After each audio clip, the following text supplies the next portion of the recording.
그날에 네가 말하기를 여호와여 주께서 전에는 내게 노하셨사오나 이제는 주의 진노가 돌아섰고 또 주께서 나를 안위하시오니 내가 주께 감사하겠나이다 할 것이니라.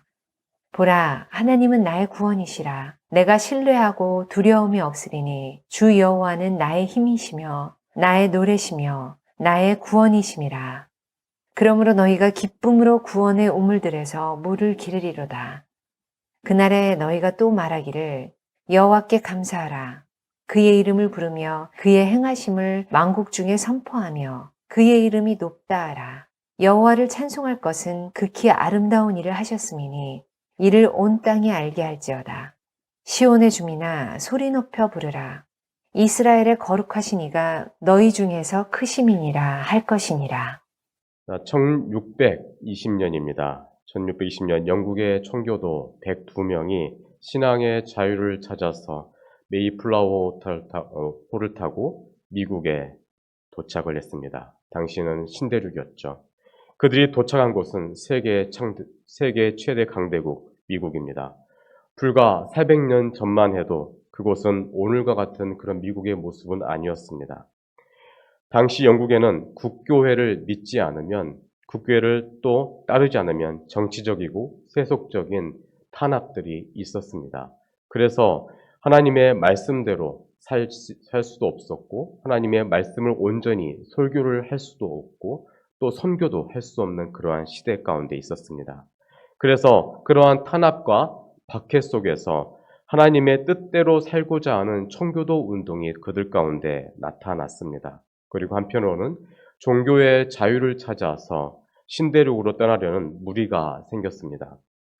하지만 신앙의 자유를 찾아서 미국에 정착한 청교도들, 그들은 그 절반 이상이 추위와 괴열병으로 인하여서 죽었습니다. 살아남은 이들의 절반도 사실은 도시 출신이었기 때문에 농사를 지을 줄도 몰랐습니다. 더구나 낯선 땅에 보이지 않는 곳곳에서는 여러 가지 위험과 어려움들이 그들을 기다리고 있었습니다. 그들은 금식기도 주간을 선포하였고 믿음으로 그 어려움을 이겨내고자 하였습니다. 하지만 틈틈이 찾아오는 불안과 어려움, 그들에게 엄습해오는 것은 어쩔 수가 없었습니다.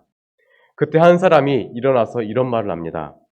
우리가 영국에서 살 때보다 형편이 어려워진 것은 사실입니다. 그러나 우리는 이 가운데에서도 얼마든지 하나님의 은혜를 생각하면서 감사할 조건들을 찾을 수 있습니다.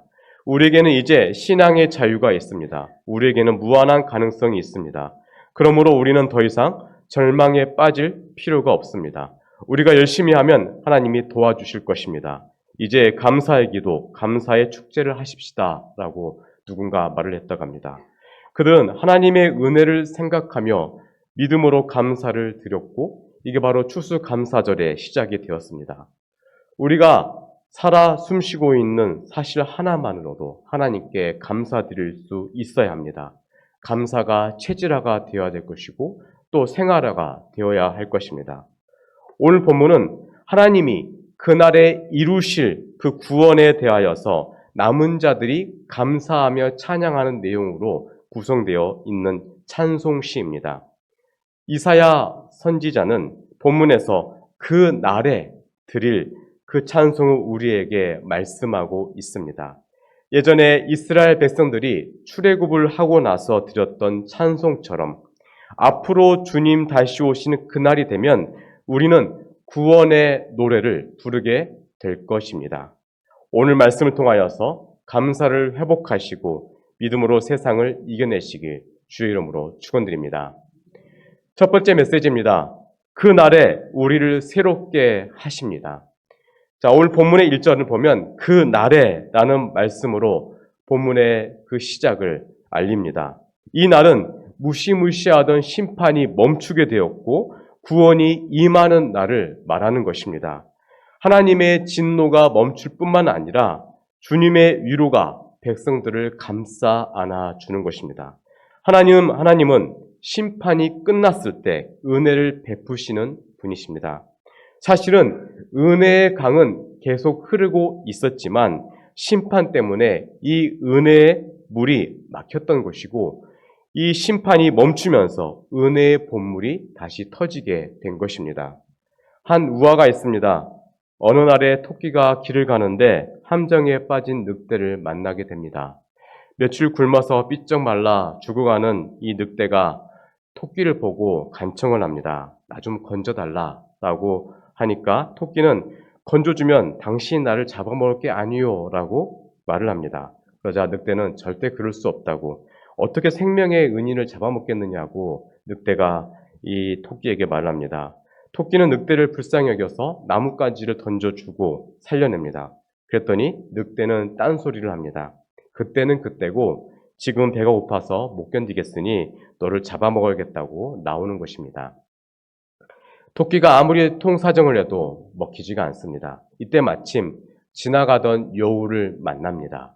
여우한테 사실 이러저러해서 이렇게 됐다고 설명하면서 재판을 해달라고 간청을 합니다. 자, 여우가 늑대를 보고 묻습니다. 일이 이렇게 되기 전에 어떤 형편에 있었느냐라고 여우가 묻습니다. 그러자 늑대는 함정에 다시 풍덩 빠지면서 이렇게 하고 있었다 하면서 대답을 합니다. 여우가 늑대를 보고 판결을 내립니다. 너는 그대로 있는 게 좋겠다.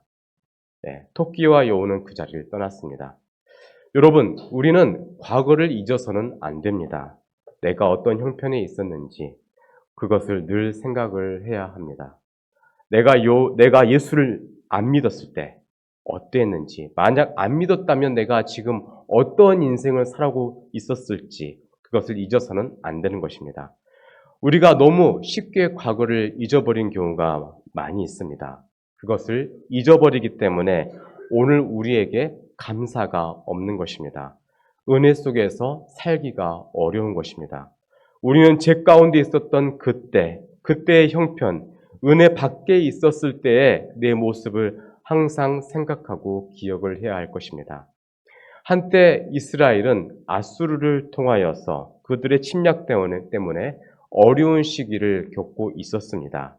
그러나 하나님의 은혜로 구원을 경험을 했습니다. 이스라엘은 과거 홍해에서도 본문과 같은 노래를 불렀습니다. 오늘 우리는 예수 그리스도를 통해 새 은혜의 시대를, 언약의 시대를 살아가고 있습니다. 한때는 본질상 진노의 자녀였지만 하나님의 은혜로 새 언약의 시대를 우리가 살아가고 있습니다. 에베소서 2장 3절에서 5절은 다음과 같이 말씀합니다.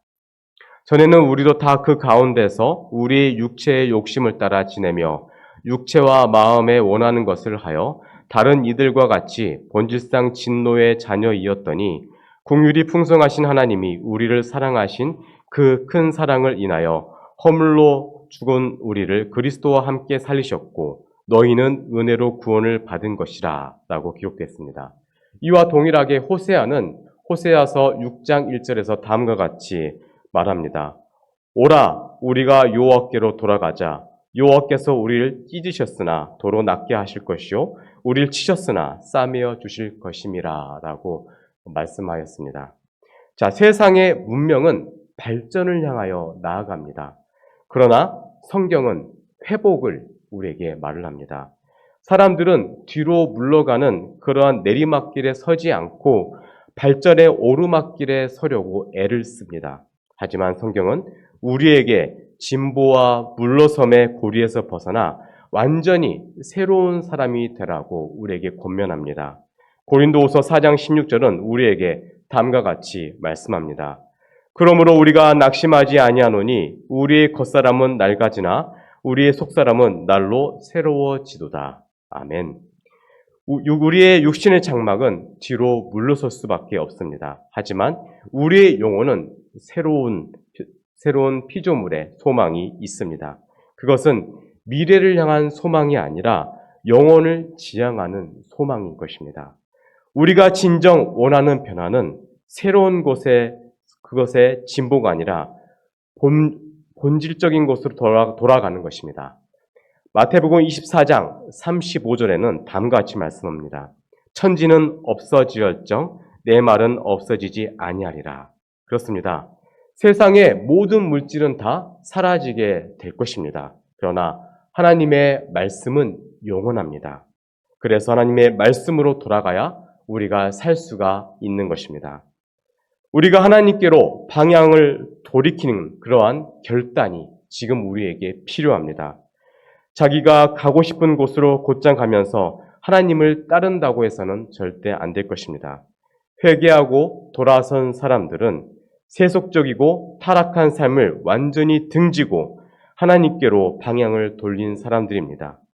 탕자가 아버지의 재산을 받아서 외국에 가서 호랑방탕하게 살았습니다. 가진 것을 다 허비한 뒤에 배가 고파서 돼지치는 일을 하였습니다. 그러나 돼지가 먹는 쥐엄 열매도 마음껏 배불리 먹을 수가 없었습니다. 자, 그때 그는 절망에 빠졌습니다.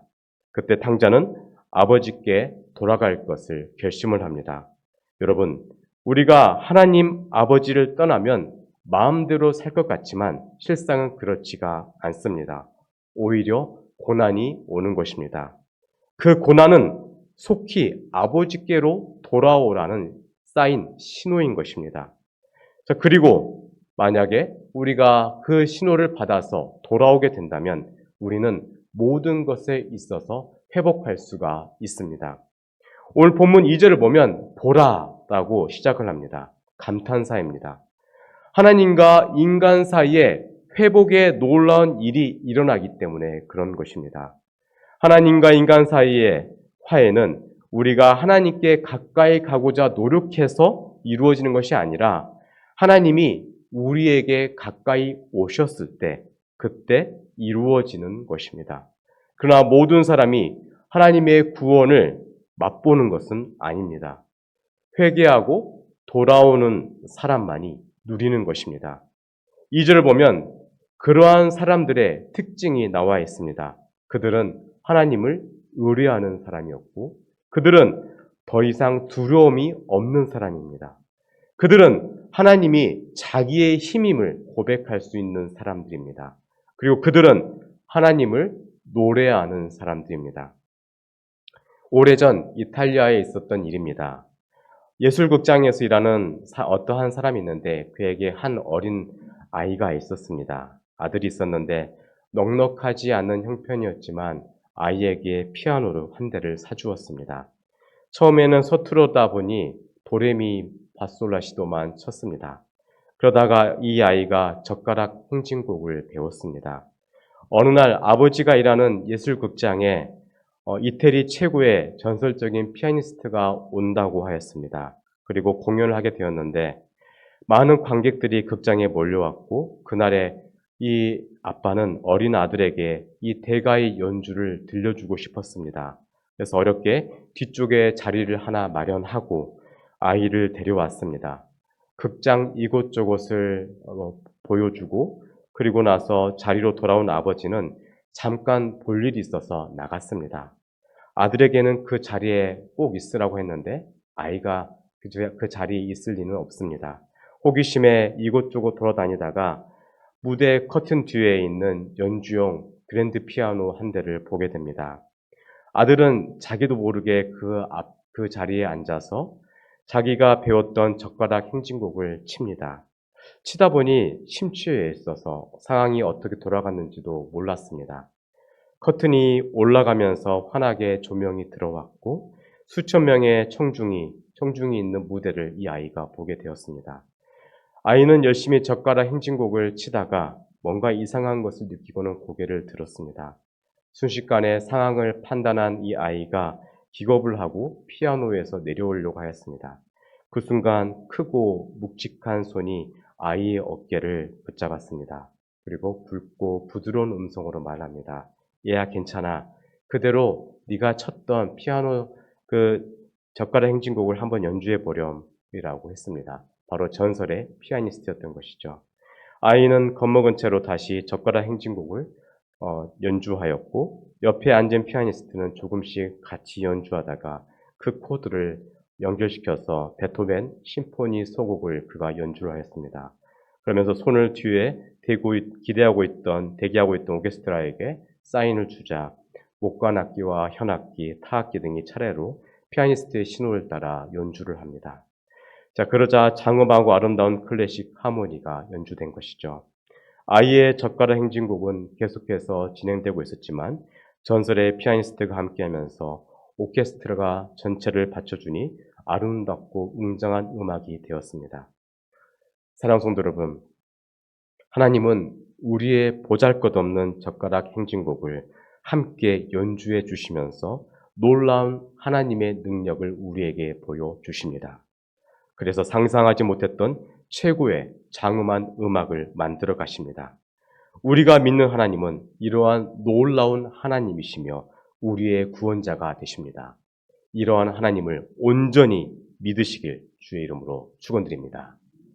두 번째로 주의 복음은 우리를 다시 일어서게 합니다. 제가 어렸을 때 EBS 교육방송에서 밥 로스라는 이 화가가 나와서 그림을 그렸던 그런 프로그램이 있었습니다. 재밌게 봤는데요. 뽀글뽀글 곱슬머리를 한 화가였습니다. 이분은 매주 다른 사람이 그려온 좀 그림 같지도 않는 이상한 그림을 가지고 와서 그 프로를 시작합니다. 그리고는 그 요상한 그림을 이렇게 쑥 훑어보고는 이 그림 속에는 이런 것도 있네요 하면서 뭔가 말을 합니다. 그런데 정작 텔레비전을 보고 있는 사람들은 그림 안에 뭐가 있는지 잘 모릅니다. 그러면서 화가는 이렇게 말합니다. 자, 한번 따라서 해보세요. 아주 쉽죠? 라고 하면서 붓과 물감으로 그 그림 위에 덧칠을 해나갑니다. 그러다 보면 시간이 지나면 정말 아름다운 작품이 만들어집니다. 원래 있던 그림을 지운 것도 아니었습니다. 보잘것없었던 그림이 전혀 새로운 그림으로 바뀌게 되는 것입니다. 그때 사람들은 감탄사를 터져 나올 수밖에 없는 것이죠. 요상한 그림에서 그토록 아름다운 그림을 만들어내는 것, 화가의 능력에 사람들은 놀랄 수밖에 없었습니다. 여러분, 앞으로 주님께서 다시 오시는 그 날이 되면 우리가 경험하게 될 그 세상은 우리가 이전에 살아가고 있었던 그 세상과는 전혀 다른 세상의 모습일 것입니다. 그때 그 새로운 세상은 기존에 우리가 알고 있던 세상을 하나님의 그 기적적인 능력으로 다른 모습으로 만들어 가는 것입니다. 여러분, 그날이 오면 우리를 밤낮 참소하던 사탄은 쫓겨나가게 될 것이고 더 이상 우리에게 법적으로 어떤 권리도 그들은 갖지 못하게 될 것입니다. 그러나 그날이 오기까지 그들은 최후의 발악을 하게 될 것입니다. 그래서 우리의 현실은 고달프게 된 것입니다. 마태복음 5장 10에서 12절 보면 다음과 같이 말씀합니다. 의를 위하여 박해를 받는 자는 복이 있나니 천국이 그들의 것임이라. 나로 말미암아 너희를 욕하고 박해하고 거짓으로 너희를 거슬러 모든 악한 말을 할 때에는 너희에게 복이 있나니 기뻐하고 즐거워하라. 하늘에서 너희의 상이 큼이라. 너희 전에 있던 선지자들도 이같이 박해하였느니라. 입니다. 그렇습니다. 우리는 그 날을 소망하면서 살아가야 될 것입니다. 그 날이 오면 우리에겐 진정한 자유가 주어질 것입니다. 1941년 조선 예수교 장로회 총회 30주년 기념 예배 순서를 보면 예배 드리던 날 아침 목사와 장로로 구성된 총대들이 먼저 평양 신사에 가서 참배를 하고 와서 예배를 드리는 내용이 기록이 되어 있습니다. 예배 순서 중에 평안남도 고등경찰 일본인 국장의 강연과 일장기에 대한 경례가 그들에게 있었습니다. 그리고 궁성 요배라 불리었던 일본 천황이 있는 동경을 향하여서 허리를 숙여 절을 하는 순서와 그리고 국가 봉창, 즉 일본 국가를 부르는 순서가 있었습니다. 그 후에 예배를 드리고 회무를 처리했습니다. 만약 우리가 일제 강점기에 살았더라면 우리는 신사 참배에 대해서 어떠한 태도를 취했겠습니까? 아마도 우리는 많은 성도들이 이러한 모습을 보였을 것입니다. 당시에 목사님들은 네 부류로 나뉘었다고 합니다. 첫째는 신앙의 정절을 지켰던 주기철 목사님과 또 손영원 목사님 같은 사람들이 있었다 합니다. 또 한 부류의 사람은 적극적인 친일파가 있었다 합니다. 기독교인은 국가에도 충성스러운 국민이 되어야 한다면서 일본을 섬기는 것은 아무런 문제가 없다라고 주장했던 사람들이 있었습니다. 세 번째 부류는 박해를 피해서 운둔 생활을 하였고 또 많은 이들이 북간도 쪽으로 많이 도망을 갔다고 합니다. 자, 네 번째로는 현실과 타협한 사람들입니다.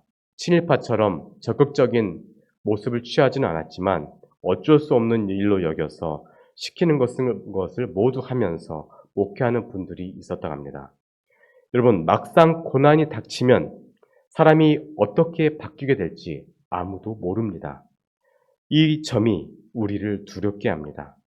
그 당시에 고난을 겪으면서 절대로 신사참배를 하지 않았던 사람들은 정말 순교까지 했던 사람들은 너무나도 귀한 사람들이었습니다. 그러나 일제강점기가 영원할 것처럼 느꼈던 사람들은 친일파가 되었습니다. 정말 가문에 실 수 없는 그러한 오명을 남긴 사람들입니다. 오늘 우리가 읽었던 본문의 내용의 사람들은 모든 그러한 어려움을 이겨낸 사람들입니다. 그리하여 하나님과 더불어 화평을 누렸던 사람들입니다. 오랜 시간 동안 하나님의 영광을 바라고 즐거워하였던 사람들입니다. 물론 그들도 때로는 넘어졌습니다. 좌절했습니다. 그러나 탕자의 아버지가 자신을 버리고 도망간 그 아들을 끝까지 기다려 주었던 것처럼 하나님이 그들을 기다려 주었기 때문에 그들은 다시 돌아올 수 있었습니다. 이들은 아담의 후손으로 태어났기 때문에 죄 짓는 게 더 쉬웠고 본능적으로 사는 게 더 익숙한 이들이었습니다.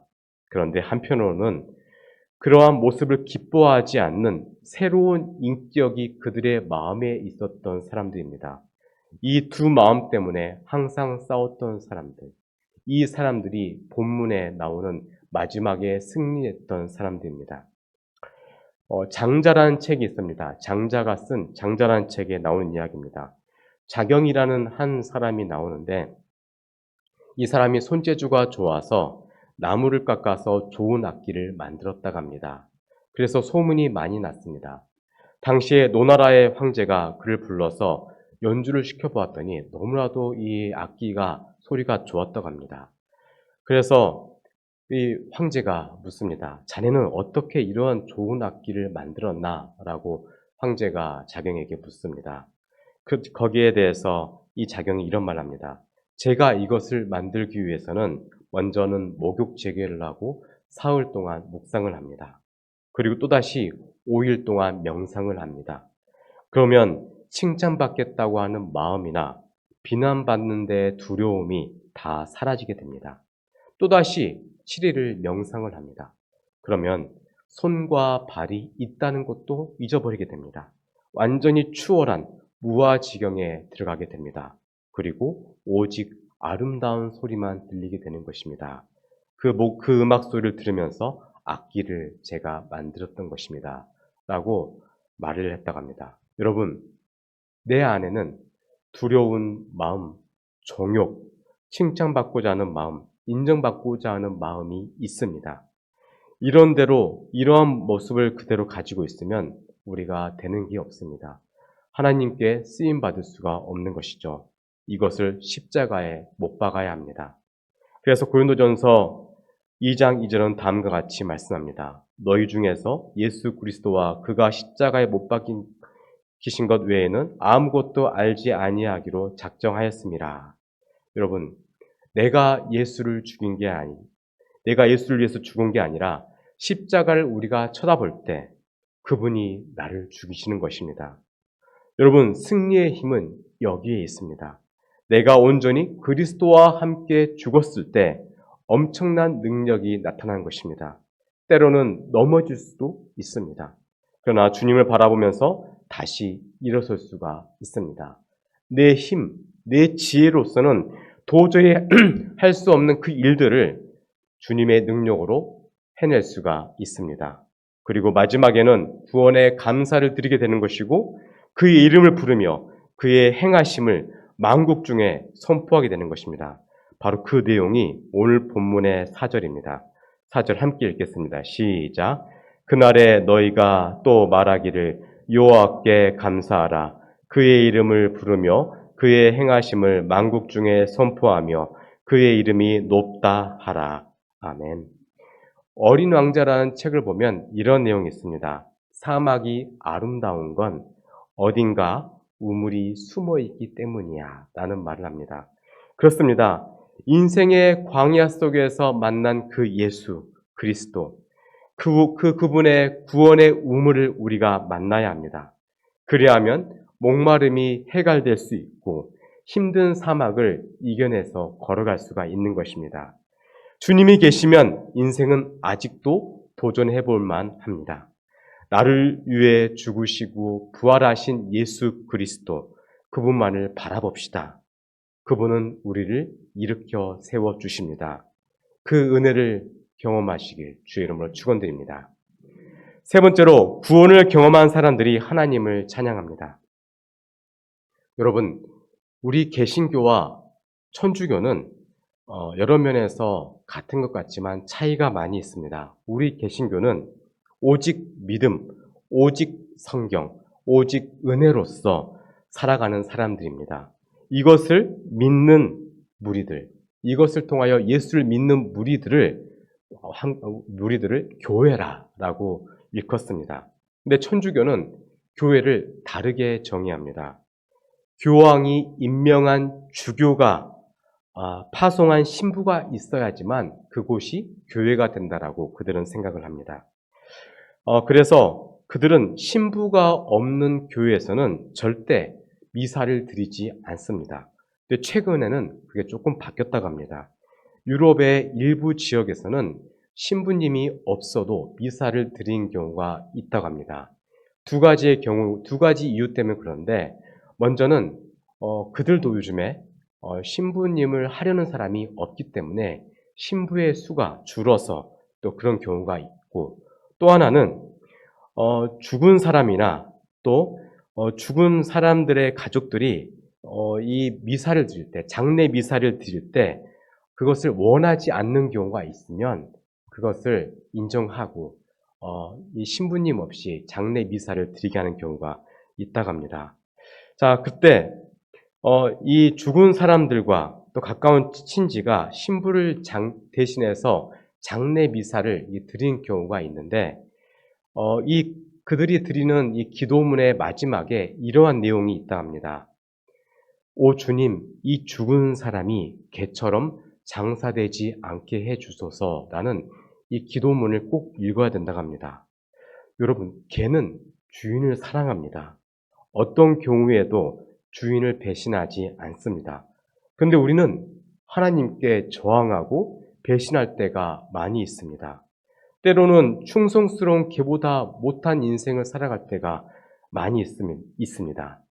그런데도 짐승보다 못한 우리가 주님을 향한 개처럼 장사되지 않도록 해달라는 기도가 어떻게 우리에게 가능하겠습니까? 예수님이 이 땅에 오신 이유가 바로 죄 없는 의인을 위함이 아니라 미물보다 못한 죄인을 구원하기 위해서 이 땅에 오셨기 때문에, 그런 미물보다 못한 우리 인생이지만 그분의 십자가를 우리가 의지하여서, 그분의 공로를 의지하여서 우리로 하여금 더 나은 인생을 살아갈 수 있도록 하게 하는 것입니다. 오늘 본문 1절을 보면 이렇게 기록되어 있죠. 전에는 내게 노하셨으나 이제는 주의 진노가 돌아섰고 또 주께서 나를 아니하시오니 내가 주께 감사하겠나이다 라고 고백합니다. 이제는 마음이 하나님께 고정되었고 내 마음이, 이제 내 범죄했던 마음이 하나님이 주시는 은혜로 회복되었기 때문에, 이것은 구원 베푸시는 분이 하나님이시라는 것을 알았기 때문에 이게 가능한 것입니다. 이걸 깨닫게 되었을 때 모든 걱정과 불안은 사라지고 이제 2절처럼 내가 신뢰하고 두려움이 없으리니 라고 고백할 수가 있게 되는 것입니다. 여러분, 믿음은 두려움에 대한 해독제입니다.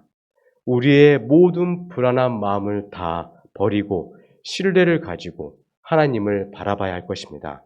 왜냐하면 우리를 구원하신 하나님이 우리와 우리의 대적 사이에 계신다는 것을 이제 우리가 알고 있기 때문입니다. 진정한 신앙의 척도는 하나님과 얼마나 가까운 사이에 거리에 있느냐라는 것입니다. 근데 우리는 분주하게 하나님의 일을 많이 하고 나면 믿음이 좋아진 것으로 착각할 때가 있습니다.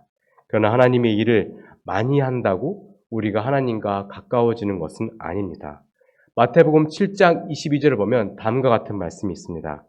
그날에 많은 사람이 나더러 이르되 주여 주여 우리가 주의 이름으로 선지자 노릇을 하며 주의 이름으로 귀신을 쫓아내며 주의 이름으로 많은 권능을 행하지 아니하였나이까 하리니 라고 말씀합니다. 한마디로 그 사람들은 많은 일을 했다는 것입니다. 그러나 예수님께서는 이렇게 말씀합니다. 마태복음 7장 23절 보면 그때 내가 그들에게 밝히 말하되 내가 너희를 도무지 알지 못하니 불법을 행하는 자들아 내게서 떠나가라 하리라 입니다.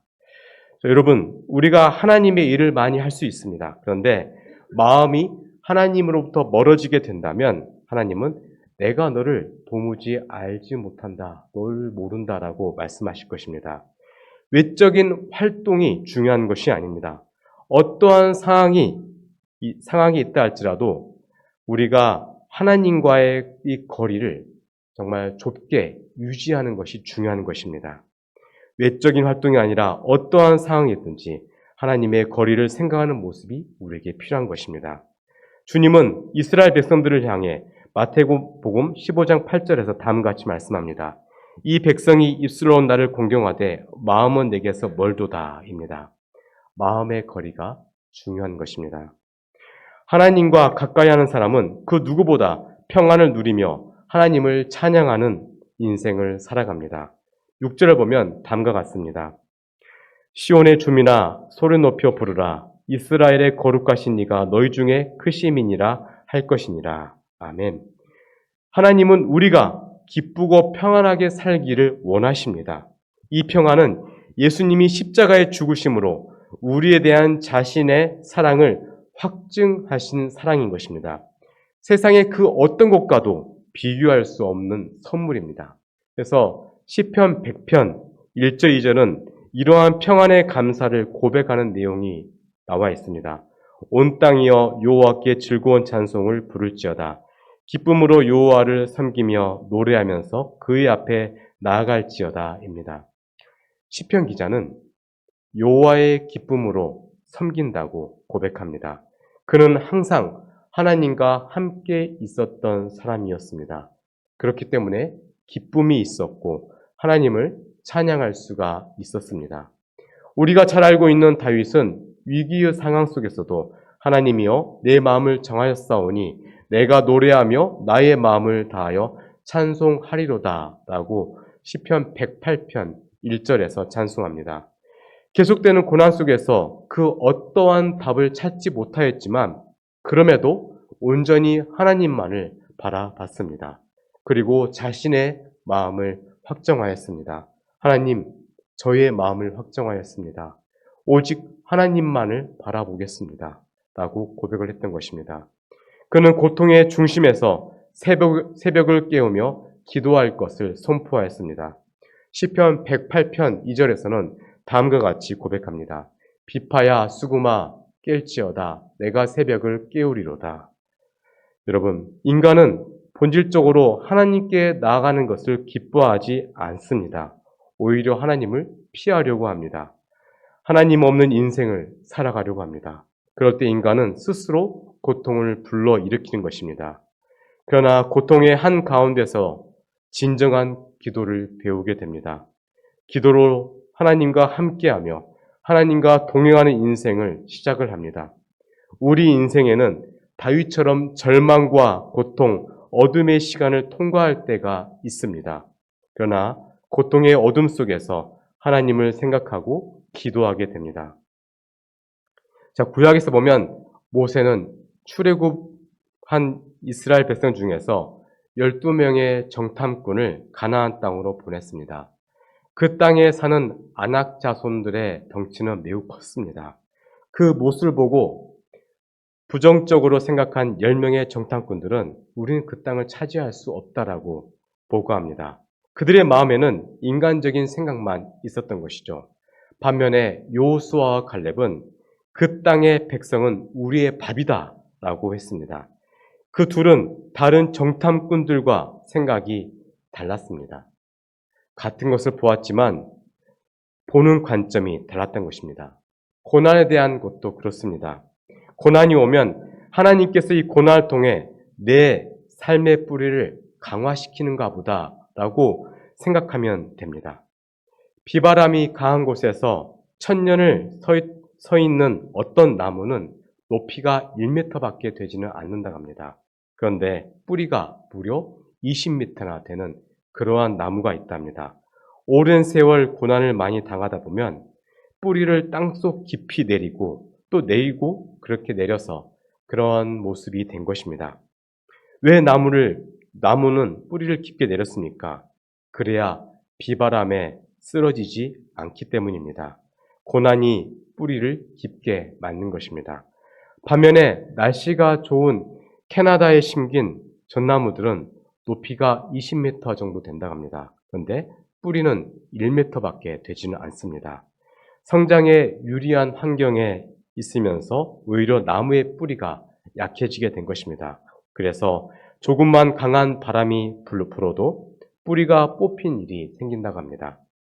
사랑하는 성도 여러분, 오늘 본문에서 하나님을 찬양하는 사람들은 고난을 겪었던 사람들, 그렇지만 돌아왔던 사람들입니다. 그들은 하나님이 베푸신 구원을 증언하는 사람들입니다. 오랜 시간 동안 힘들고 어려운 일들을 경험을 했지만 그럼에도 다시 주님을 의지했던 사람들입니다. 마지막까지 남은 자들이 하나님의 은혜를 알았던 것입니다. 구원의 은혜를 깊이 이해하였고 깨달았던 사람들입니다. 우리도 이러한 남은 자가 되어야 할 것입니다. 거센 비바람이 우리에게 불어온다 할지라도 끝까지 버텨냅시다. 그리하면 우리의 입술에 기쁨의 찬양이 반드시 넘쳐나게 될 것입니다. 그러한 마음으로 승리하는 여러분들이 되시길 주의 이름으로 축원드립니다. 기도하겠습니다. 절망 속에서 희망을 보게 하신 하나님, 우리의 힘으로는 할 수 없는 것들이 너무나 많이 있습니다. 우리를 붙잡아 주시고 우리를 다시 일으켜 세워 주옵소서.